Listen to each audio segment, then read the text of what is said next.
الشيطان الرجيم. بسم الله الرحمن الرحيم. فلعلك تارك بعض ما يوحى إليك وضائق به صدرك أن يقولوا لولا أنزل عليه كنز أو جاء معه ملك إنما أنت نذير والله على كل شيء قدير. أم يقولون افتراه قل فاتوا بعشر صور مثله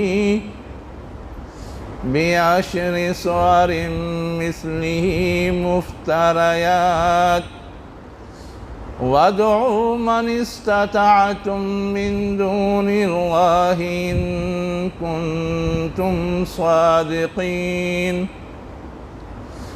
فإن لم يستجيبوا لكم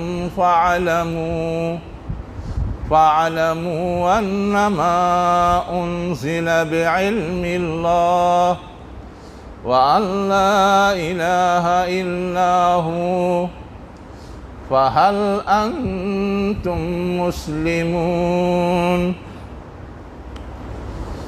شروع اللہ کے نام سے جو انتہائی مہربان ہمیشہ رحم فرمانے والا ہے. پس شاید کہ تم چھوڑ دو گے اس کا بعض حصہ جس کی وحی تمہاری طرف کی جا رہی ہے،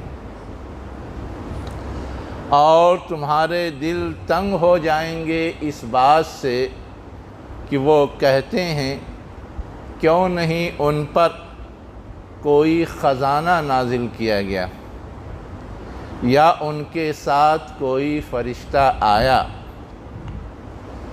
بے شک تم ڈرانے والے ہو اور اللہ ہر چیز کا کارساز ہے. یا وہ کہتے ہیں کہ اس نے اسے گڑھا ہے، یعنی قرآن کو. کہو پس ایسی ہی 10 گڑھی ہوئی صورتیں تم بھی لا کر دکھاؤ اور بلا لو انہیں جو تم میں قدرت رکھتے ہیں اللہ کے علاوہ اگر تم سچے ہو. پس اگر وہ تمہارا جواب نہ دیں تو جان لو کہ بے شک وہ یعنی قرآن نازل کیا گیا ہے اللہ کے علم کے ساتھ. اور یہ بات بھی جان لو کہ کوئی معبود نہیں سوائے اللہ کے، پس کیا تم اطاعت گزار بنتے ہو. یہ سورہ ہود کی آیت نمبر 12 تا 14 ہے جو میں نے ابھی آپ کے سامنے تلاوت کی ہے. ان آیات میں 2-3 باتیں بنیادی طور پر سمجھائی گئی ہیں. ایک بات تو یہ ہے کہ ایک اللہ کی طرف بلانے والا داعی جب لوگوں کو توحید کی دعوت دیتا ہے، شرک سے رکنے کے لیے کہتا ہے، حق کی تبلیغ کرتا ہے، تو لوگ اس کی مخالفت کرتے ہیں اور اس سے طرح طرح کے مطالبے کرتے ہیں. یہی چیز ہر نبی کے ساتھ ہوئی اور نبی کریم صلی اللہ علیہ وسلم کے ساتھ بھی ہوئی. جب لوگ اس طرح کے مطالبے کرتے ہیں یا اعتراضات کرتے ہیں تو داعی پریشان ہوتا ہے اور سوچنے لگتا ہے کہ کیا کیا جائے. نہیں مان رہے ہیں تو چھوڑ دیا جائے، یا جو بات نہیں ماننے اس کو چھوڑ کر کے صرف باقی بات ان کے سامنے رکھی جائے،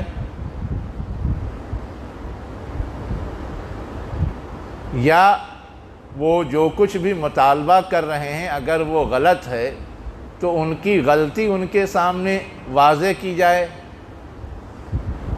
اور اگر اس کے باوجود بھی نہیں مانتے ہیں تو چیلنج کیا جائے کہ کیا کرنا چاہیے۔ نبی کریم صلی اللہ علیہ وسلم نے جب اپنی بات رکھی تو انہوں نے اعتراضات شروع کیے۔ نبی کریم صلی اللہ علیہ وسلم نے ایک اللہ کو ماننے کی دعوت دی تھی، اور وہ بہت سارے معبودوں کو مانتے تھے۔ ان کے معبودوں کو اللہ کے رسول نے گالی نہیں دی تھی، برا بھلا نہیں کہا تھا۔ ان معبودوں کی جو کمزوری تھی اس کمزوری کی طرف توجہ دلائی تھی کہ وہ معبود اتنے کمزور ہیں کہ ان پر اپنے معاملات میں بھروسہ نہیں کیا جا سکتا۔ مثلا وہ تمہیں کچھ نفع نہیں پہنچا سکتے، تم ان سے نفع کی توقع رکھتے ہو۔ وہ تمہیں کچھ نقصان سے نہیں بچا سکتے، تم یہ توقع رکھتے ہو کہ وہ نقصان سے بچا دیں گے۔ اب یہ چیز بھی ان کو لگتا ہے کہ یہ ہمارے معبودوں کی توہین ہے، ہمارے معبودوں کے ساتھ برا سلوک ہے، اس لیے وہ مطالبہ کرتے ہیں کہ یہ ایسا کہنا چھوڑ دو۔ شاید آپ کے کانوں تک یہ خبر نہیں پہنچی ہوگی کہ مسلمانوں کا ایک وفد اس وقت جو ہندوتوا کے علمبردار ہیں ان سے خیر سگالی ملاقات کے لیے گیا، تو یہ بات زیر بحث آئی کہ اس ملک میں مسلمان اور ہندو کیسے ایک ساتھ مل جل کر کے رہ سکتے ہیں۔ تو کہا کہ کچھ چیزیں ہیں جو وہ کریں تو رہ سکتے ہیں۔ اب ان کچھ چیزوں میں سب سے پہلی بات کیا تھی کہ مسلمان یہ سمجھتے ہیں کہ ہم سپر ہیں، ہمارا دین سپر ہے، جو اس دین کو مانے گا اسی کو نجات ملے گی، جو اس دین کو مانے گا وہی حق پر ہے، اور جو نہیں مانتا اس کو نجات نہیں ملے گی، وہ حق پر نہیں ہے۔ یقیناً ہمارا یہ عقیدہ ہے، ہمارا یہ تصور ہے، ہمارا یہ نظریہ ہے، اس لیے کہ اسلام سے بہتر کوئی دین اس دنیا میں نہیں، ہم جانتے ہیں خوب۔ ان کا مطالبہ یہ تھا کہ آپ یہ کہنا بند کیجئے، ہے نا، آپ یہ مانیے، یہ تسلیم کیجئے کہ جتنے دین ہیں سب میں نجات ہے، کسی کو بھی کوئی اختیار کر لے وہ نجات پا جائے گا۔ اگر سب برابر ہیں تو پھر اسلام کی فوقیت، اسلام کی برتری کیا رہ جائے گی کہ ہم نے اس کو چوز کر لیا، ہم نے اس کو مان لیا۔ کسی کو بھی مانے رہتے ہم نجات پا جاتے۔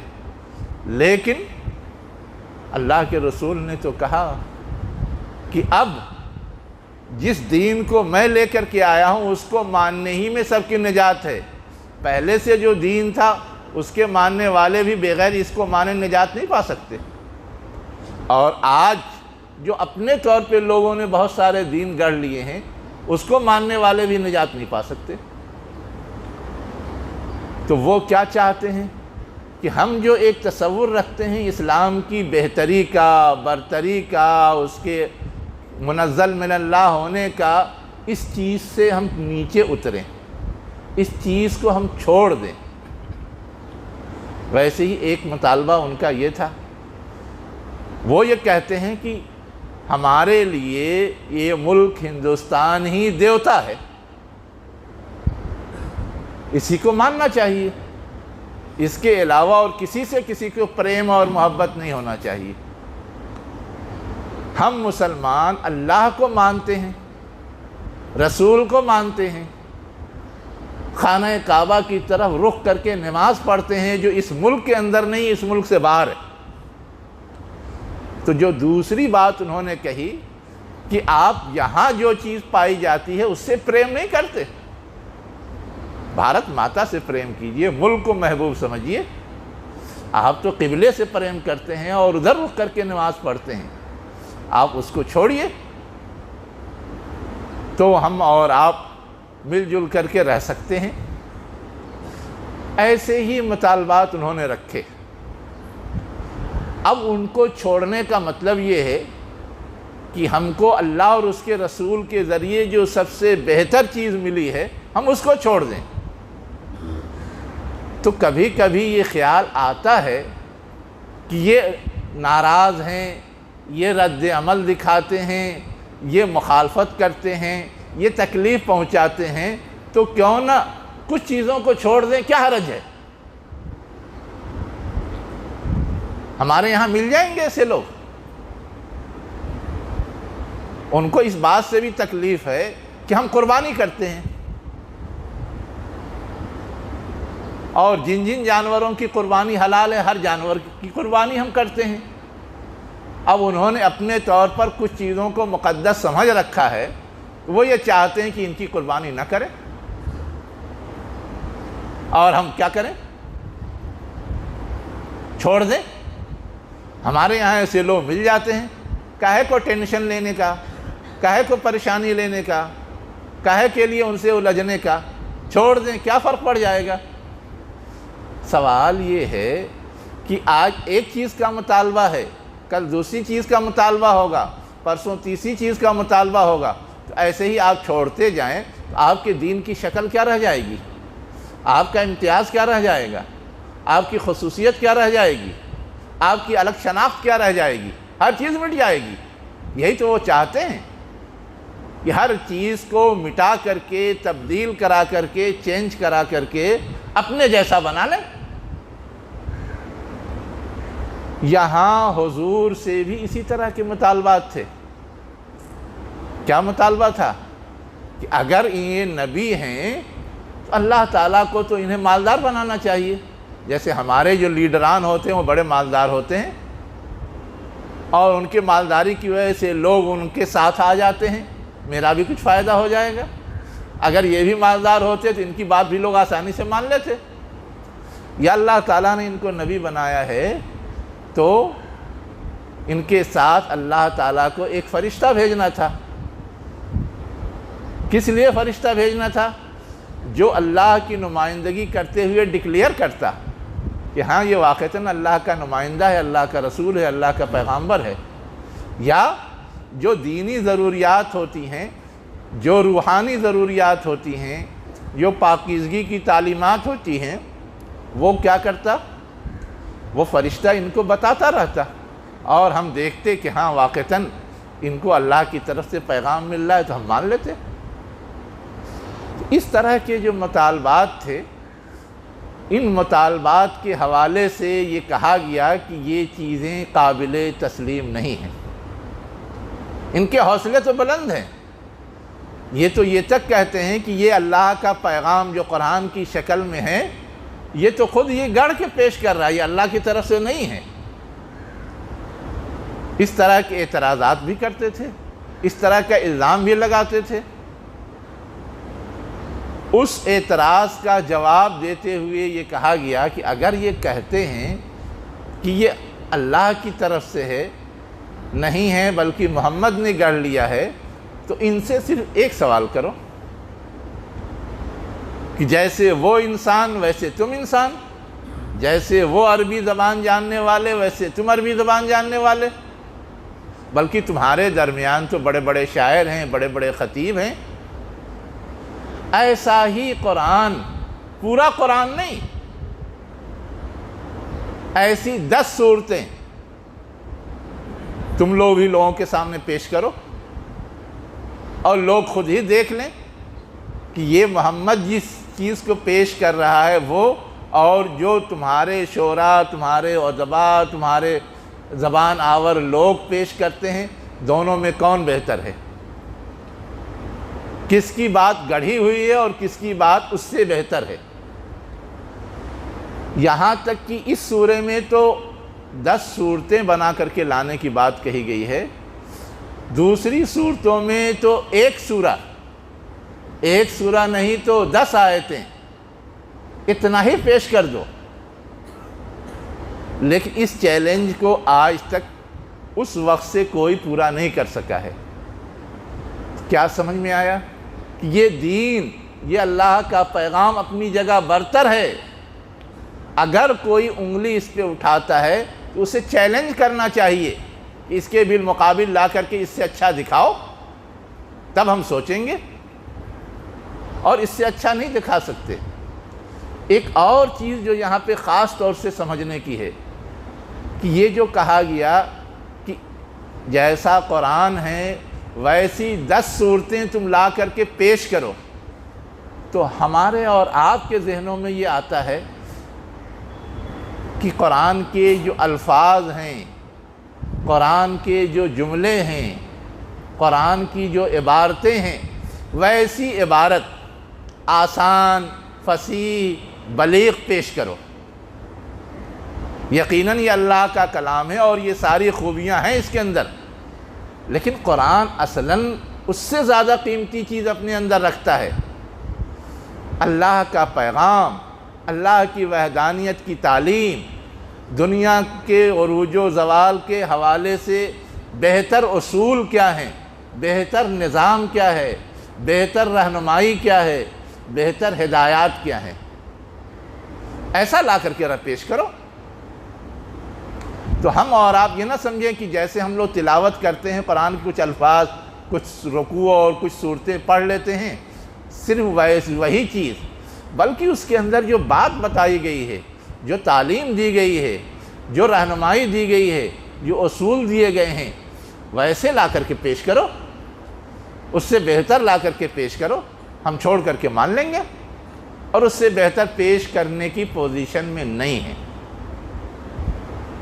اگر وہ ویسا پیش کرنے کی پوزیشن میں نہیں ہے تو یہاں تک چیلنج کر دیا گیا کہ تم جس سے مدد لینا چاہو، جو لوگ اس وقت موجود تھے ان سے، اپنے معبودوں سے، اپنے خداؤں سے، اپنے سرپرستوں سے، اپنے دیوتاؤں سے، جس سے تم مدد لینا چاہو مدد لے کر کے ذرا پیش کر دو۔ لیکن ظاہر ہے کہ یہ چیز ان کے بس کا روگ ہی نہیں ہے، وہ پیش نہیں کر سکتے، پیش کرتے ہیں۔ اس چیلنج کے جواب میں بعض منچلوں نے کچھ چیزیں تیار کرنے کی کوشش کی تھی، لیکن خود ان کو سمجھ میں آیا کہ اس میں جان نہیں ہے،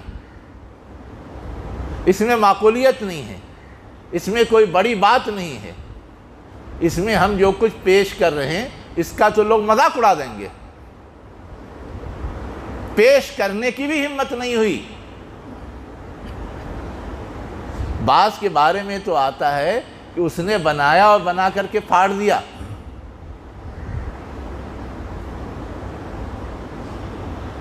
اب یہ بات کی اس طرح کی عبارت تو وہ نہیں پیش کر سکے، لیکن جہاں تک اسلام کے بالمقابل کچھ نئے اصول، کچھ نئی تھیوریز، کچھ نئے نظریات پیش کرنے کا تعلق ہے، انسانی تاریخ یہ بتاتی ہے کہ پیش کرتے رہیں۔ اب سوشلزم کا تصور، مارکسزم کا تصور، جمہوریت کا تصور، نیشنلزم کا تصور پیش کیا انہوں نے، اور دنیا کو اس راہ پہ چلانے کی کوشش کی ہے۔ لیکن ہم اور آپ یہ بھی جانتے ہیں کہ یہ جتنے نظریات، جتنے تصورات انہوں نے پیش کیے، ان میں سے کوئی چلا نہیں، کوئی کامیاب نہیں ہوا، کسی کا عملی تجربہ کر کے وہ دنیا میں نہیں دکھا سکے۔ آج بھی ہم اور آپ اس ملک میں رہتے ہیں نا، اس ملک کو چلانے کے لیے کیا اصول ہوگا، کیا قانون ہوگا، کیا ضابطہ ہوگا، کون اس اصول کو بنائے گا؟ ایک سسٹم بنایا ہے جسے ہم اور آپ کہتے ہیں ڈیموکریسی، جمہوریت۔ یعنی یہاں رہنے والے جو لوگ ہیں ان کی اکثریت مل کر کے جو چیز طے کر دے گی اس کے لحاظ سے ملک چلے گا، اس کے لحاظ سے یہاں کا نظام چلے گا، یہاں کی حکومت چلے گی۔ اصول تو بنا کے پیش کر دیا، لیکن اس اصول میں کیا کیا خامی ہے اب تجربے سے سمجھ میں آ رہا ہے۔ ڈیموکریسی کا مطلب یہ ہے کہ اکثریت مل کر کے کوئی چیز طے کرے.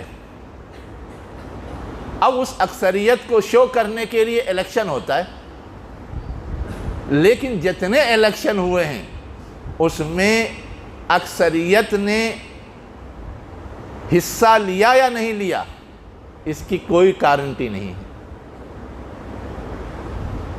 جس کو ہم نے کہا کہ آپ جیتے ان کو اکثریت کی رائے ملی یا نہیں ملی کوئی گارنٹی نہیں، پھر بھی بن جاتے ہیں اصول، پھر بھی بن جاتی ہے حکومت.